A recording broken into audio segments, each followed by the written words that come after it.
I just decided as a person to not take omeprazole for the rest of my life. It just destroyed my gut. The ingredients that were in those products were hurting my gut lining. Hey guys, welcome back to the channel. As mentioned in one of my past videos, I recently did some testing on what might be the cause or the root cause to my gastritis and my acid reflux. Now, I've healed 90% of my symptoms so far, and I've tried so many things, as you guys have seen in my past videos, and things that have just not worked and things that have worked.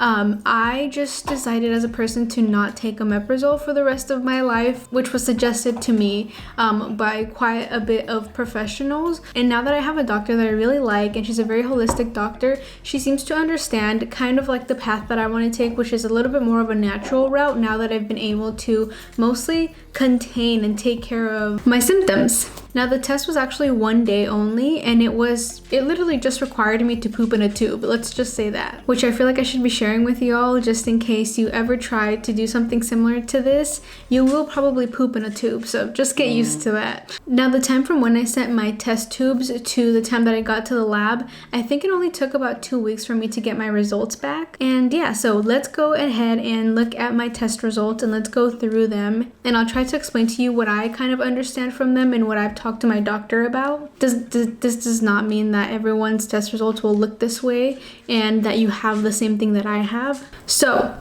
what stood out? Now, the main thing that you see when you look at my breakdown is that I don't have a lot of maldigestion or inflammation, and I thought for some reason my inflammation number was going to be a little bit higher, and it's at a 0, and it's literally it goes from 0 to 10.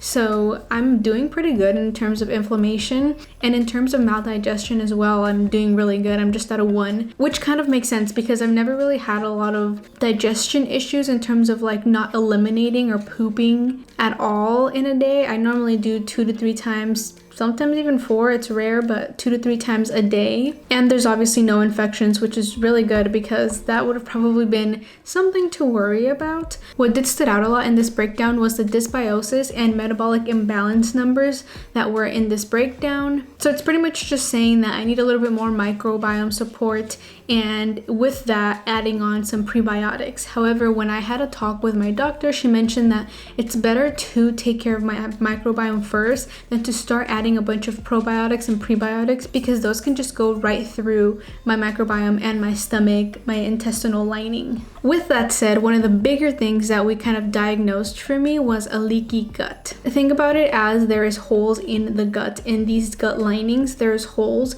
and there are things that can go through it out into the bloodstream. This causes the whole gut lining to not function as a barrier anymore, and it's not a supporting barrier. It's kind of like thinning out. Think of a wall thinning out. The small holes that are being created in the stomach lining are becoming larger the more that you don't take care of it, the more that you kind of let that gut lining thinning go. And it can allow for pathogens, sometimes certain toxins, bad bacteria, and even like undigested food particles, undigested food pieces to not fully go through the gut lining, and they can actually exert out into the bloodstream. I do feel like it gives me a lot of discomfort. Turns out that with this lab, we knew exactly what it was, and it was fats that I couldn't really digest as well. It could be that my body wants a lot of it, or it's just completely rejecting it. And with that said, it could also be that the leaky gut is not letting those fats go through. Now, what caused this?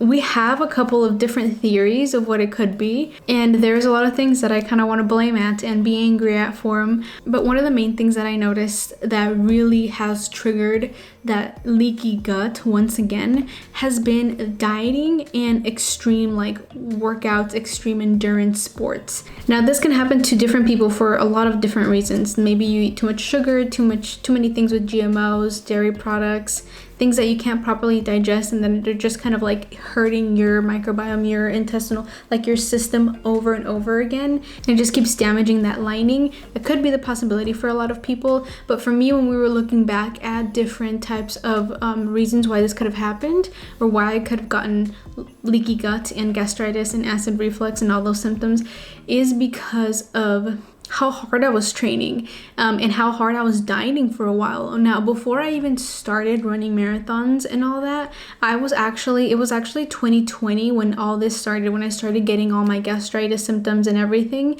And I started thinking like, why is this happening? Why is this happening to me? And at some point I did actually think of the fact that it could have been all the diets that I was putting myself through. And I was working out just at home because it was during the pandemic, so I couldn't really do anything. So after work, I would literally not miss a day. I would work out every single day and I would not see too many differences in my body, and I was just shocked, like, why can't my body absorb these nutrients that I'm eating? And I think it was because of how hard I was dieting before that and during that time. And by that I mean like I was eating less than 1,500 calories a day sometimes, which is insane. A child eats more than that sometimes, or should eat more than that sometimes. And a person like me should be eating, especially when you're doing sports, around 2,000 calories a day.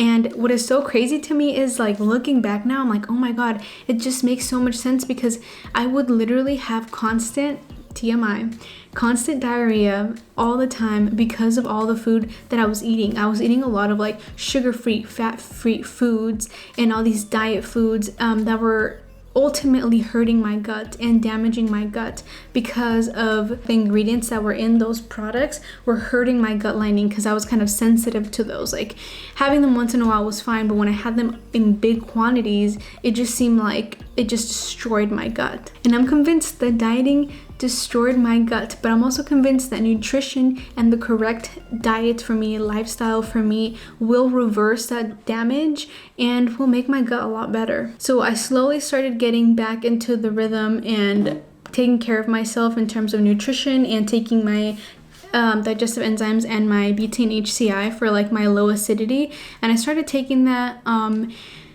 and I moved on from that, and my symptoms completely went away. My gastritis and acid reflux symptoms completely went away. And another thing that I did was I made sure I ate enough calories, and I made sure I ate the correct foods, and avoiding my trigger foods. Now, when my gastritis and acid reflux symptoms came back was after my marathon, which is crazy. And when I talked to my doctor about this, she actually made it so much easier for me to understand, because after the marathon, I was so depleted of all these nutrients and like electrolytes and hydration that my body was just like craving for something. So since I wasn't giving it that nutrient, that nutritious food, what it needed, it started making those leaky gut holes once again. And it's so crazy to think back and to be like, oh my gosh, I thought I was doing so good. You'd think someone who's healthy and who's doing sports is not gonna get a gut-related issue, but I did. And it was all because I wasn't giving my body the nutrients that it needed. Now, as for my test, there is like 20 more pages to this whole breakdown, but the main page is what I wanted to show you, because that's literally the most important part, is for me to show you exactly what was happening. One of the really interesting things that we're gonna start trying is kind of rebuilding that microbiome support and then bringing in those prebiotics and probiotics. So I feel like this has been quite a bit of information that I've just thrown at you and that I've shared with you, but keep that in mind. A lot of people want to change their diet last when it comes to these things, and they'll take care of the symptoms later when they come back in like 24 or 12 hours. There needs to be a diet change.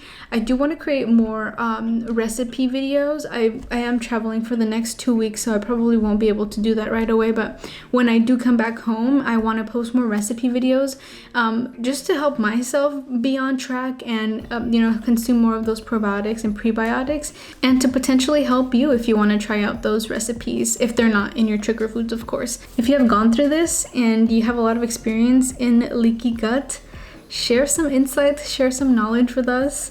And with that said, I will see you on my next video. Bye!